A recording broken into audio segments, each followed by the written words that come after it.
윤 대표님, 네. 이번 7.23 국민의힘 전대 이 경선 과정을 보면서 가장 많은 국민들이 안타까워하고 있는 게 원희룡 후보가 아닌가 합니다. 원희룡 후보 하면은 가장 촉망받았던 유력 정치인이고 아주 기대를 모았던 정치인 아닙니까? 어떻게 보면은 이 보수 여당, 이 국민의힘이 키워온 정치의 어떤 그 거목이랄까 그런 사람의 이미지를 갖고 있었는데 이번에 이 경선 과정을 거치면서 정말 끝없이 추락하는 그런 모습을 보여주는 게 많은 사람들은 안타깝게 생각하는 것 같아요. 우선 뭐 원희룡 후보 하면은 머리가 좋기를 아주 그냥 천재라고 다 알려진 거 아닙니까? 그렇죠. 전국 학력고사 전국 수석했잖아요. 서울대 수석 입학. 그리고 사시 수석. 거기다가 정치권에 들어와서는 남원정 해갖고 보수에 있어서 어떤 남경필, 원희룡, 정병국 이 세 사람은 세 사람이 2000년에 14대 국회에 아주 활동이 두드러졌죠. 개혁파 쇄신파의 그런 상징적인 인물 아니었습니까? 그래서 이 세 분 다 아주 중요한 정치적 역정을 겪은 분들 아닙니까? 경력을 쌓았어요. 그러나 이제 남경필, 정병국 두 사람은 정치 일선에서 물러나고 원희룡 후보가 남아 있는데 사실은 원희룡 후보는 1999년에 한나라당에 입당해서 정치를 입문해가지고 양천갑에서 3선 의원 했잖아요. 그리고 그동안의 경력으로 보면은 어느 누구도 따라올 수 없을 정도로 당이라든가 또 정부 여러 곳에서 핵심적인 역할을 맡고 중요한 경력을 쌓아왔지 않습니까? 그럼요. 제주도 출신으로서 저 제주지사도 하고 또 지금 양천은 완전히 민주당 텃밭이 됐습니다만 거기서 삼선을 어떻게 보면은 보수의 큰 재산이고 지난 총선에서도 그 이재명 잡겠다고 개항에 갔잖아요. 개항에 갔어요. 뭐 아깝게 지기는 했지만 선전을 했죠. 자기가 희생할 각오를 하고 가서 야 저게 보수의 희생이고 보수의 품격이다. 이렇게 좋은 평을 많이 들었거든요. 근데 이번에 전당대회에서 뭔가 미래, 비전, 또 차세대 주자로서 제목감인가, 이거를 좀 보여주는데 좀 실패한 거 아닌가. 지난 그 서울시장 대선에서 오세훈 후보랑 박영선하고 붙었을 때, 뭐 생태탕이니, 뭐, 페라가모, 뭐, 백구드니, 뭐, 온갖 마타도 흑색 선전이 난무했거든요. 하지만 유권자들은 민주당 박영선 안 뽑았어요. 그 빼라가모 생태땅 그 마타도 흑색 선전에 안 속았어요. 근데 이 보수의 전당대회에서 지금 원희룡 후보가 이 흑색 선전을 올렸는데 상당한 저는 근거는 있겠죠. 하지만은 좀 더 뭘 보여주지는 좀 못한 거 아니냐. 그냥 흑색 선전 이미지를 극복을 좀 못한 거 아니냐 그런 생각이 좀 듭니다. 원희룡 후보 하면은 좀 정책적 비전이라든가 또 국가 운영에 대해서 어떤 구상 같은 것을 청사진 같은 것을 제시하면서 이 차별화된 모습을 보였어야죠. 본인의 경력 자체가 그렇지 않습니까?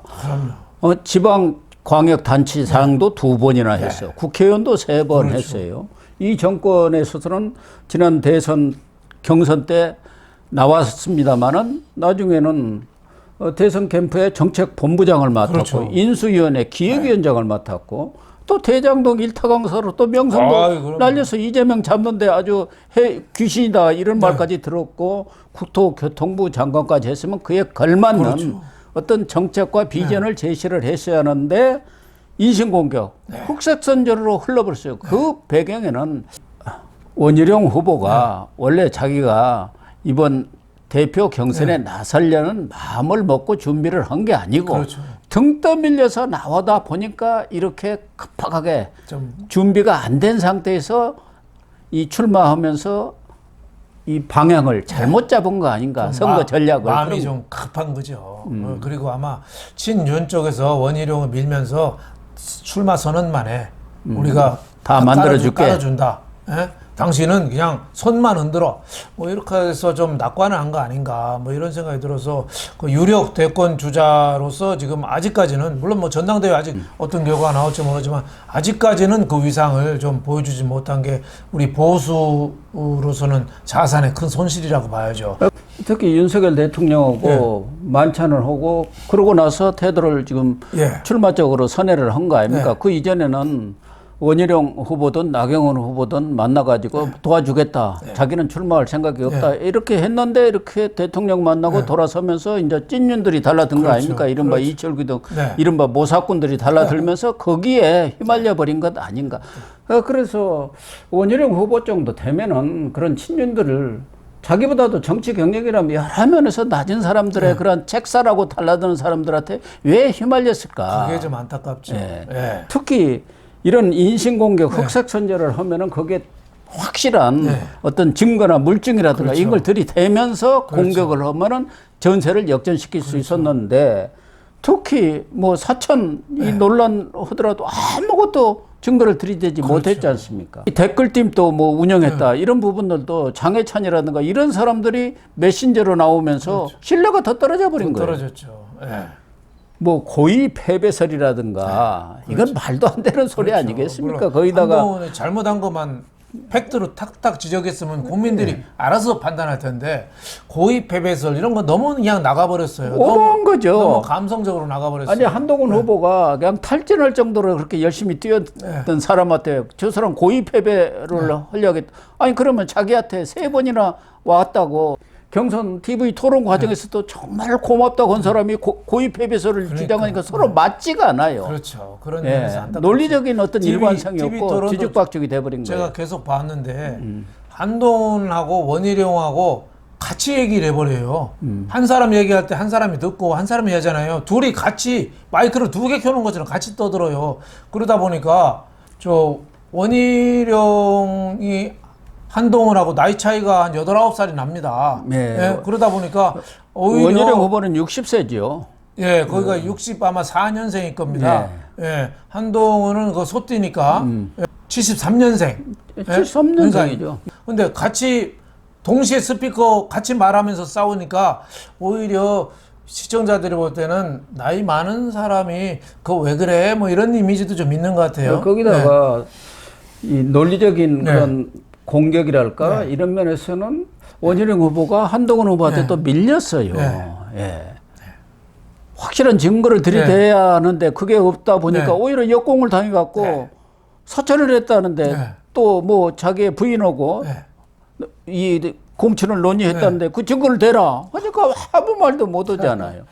이런 사천 얘기를 할 정도 되려면은 나름대로 증거를 들이대면서 탁 역공을 취해야 하는데 그런 것을 못한 거. 또 하나는 그 색깔론을 또 들고 나온 거 이런 부분들도 그렇게 큰 호응을 얻지를 못했어요. 그 이모부를 지금 우리 윤 대표는 이모부 만납니까? 뭐 만나긴 만나지만은 뭐 자주 뵙지는 않죠. 그리고 뭐 이모부에 어떤 정치 성향하고 무슨 관계가 있으며 장인 진영구 전 대검 공안부장 뭐 야권으로 출마를 하려고 했다 어쨌다 이런 것들을 내세우니까 좀 철저한 것 아닌가. 그렇죠. 뭐 출마할 수도 있는 거죠. 그래서 이렇게 오히려 TV 토론을 통해서 원희룡 후보가 상당히 선전을 할 걸로. 왜 그러냐면 원희룡 후보는 과거 여러 차례 경선을 했고 대선 경선에 나가서도 TV 토론을 많이 했지 않습니까? 그렇기 때문에 이번에도 충분히 제압을 해서 뭔가 전세를 역전시킬 수 있는 전환점을 만들 걸로 예상을 했는데 그러지 못한 데다가 이 시청자들이라든가 당원들이 볼 때는 이게 뭐냐 말이야. 그런 정도 정치 경륜을 가진 사람이 기껏 한다는 소리가 흑색선전이라고 마타도 오고 인신공격하느냐 이런 반응이 나오다 보니까 갤럽 여론조사 그리고 NBS라고 국가지표조사 여기서도 그동안에는 나경원 후보보다는 조금 앞섰거든요. 그게 완전히 뒤집혀 버리지 않습니까? 선거운동 잘못한 거라고 봐야죠. 우리나라 원희룡 후보가 우리나라 학부모의 우상이었거든요. 그럼요. 수석만 했으니까 학력고사도 수석 다 수석만 했으니까 학부모의 우상이었는데 그 토론에서 네거티브 쪽 하는 거 보고 실망했다. 많은 사람들이 실망했다고. 하다못해 우리나라 학부모들은 애 아파도 소아과로 가더라도 그 병원에 서울대 그 배지 있는 데 많이 가잖아요. 병원 이름도 서울 소아과가 제일 많아요. 예. 그럴 정도로 우리나라에서 원희룡에 대한 이미지가 굉장히 어떻게 보면 선망의 대상인데 이번에 그냥 박영선이나 저 민주당 저 구태의연한 그 후보들이 그 선거 캠페인 하는 것처럼 그런 식으로 해버렸어요. 예. 그걸 제가 보기에는 이미지하고 안 맞은 안타까워요. 거죠. 안 맞은 거죠. 자기한테 맞는 게 있거든요. 예. 진짜 보수가 키워온 아주 중요한 정치 자산 아닙니까?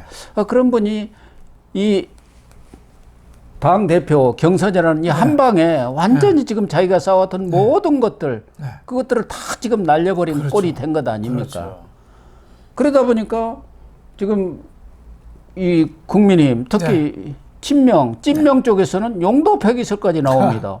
아니 이제 산미까지 밀려있는 사람을 지원할 수는 없는 거 아니냐. 더군다나 용산에서도 거기 지원했다가 3등 나버리면은 요 대통령 자체가 권위가 무너져버리고 바로 레임덕으로 들어갈 수밖에 없죠. 그러니까 다 손을 지금 뺀다고 그러네요. 그러니까 대통령실이나 친윤도 지금 손을 놓고 있는 상태죠. 예. 1차 투표를 봐서 뭐 과반수 여부에 따라서 또 뭐 손을 쓸 수는 있겠습니다만은 과반수가 안 돼도 나경원 의원이나 원희룡 후보가 2등을 한다고 해도 3등이 2등을 적극적으로 밀어줄까? 그것도 좀 아직 장담하기는 좀 어려울 것 같아요. 밀어준다고 하더라도 지금 책임당원들은 정치 인식 수준이 높기 때문에 뭐 후보가 누구 밀어라 한다 해서 그렇게 따라갈 사람들은 아닙니다. 그렇죠.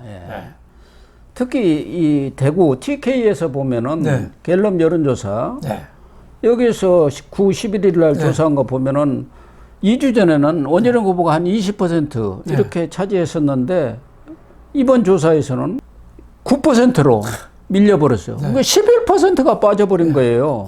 오히려 나경원 후보는 20%로 올라와 버렸고 그만큼 TK에서도 그러면 거기서 가장 많은 지지가 나와야 할 거 아닙니까? 그렇죠. 윤석열 대통령을 가장 많이 지지한 데가 TK인데 그렇죠. 거기서 완전히 확 빠져버리니까 어떻게 손을 쓸 수가 없는 상황이 돼버린 것 같아요. 그러니까 원희룡 후보 가장 큰 패착이 뭐 네거티브 그 중에서도 가장 큰 게 김건희 수렁에 빠진 거죠. 김건희 문자 공개하면서 김건희 수렁에 빠져버린 거예요. 아니 그래서 자기가 빠져버린 거예요. 안타까운 것은 원희룡 후보 정도 되면은 그런 것을 충분히 분간할 만한 그런 정치 경력도 쌓았고 경륜도 경험도 있으신 분이 왜 그랬을까? 이게 제일 안타까워요.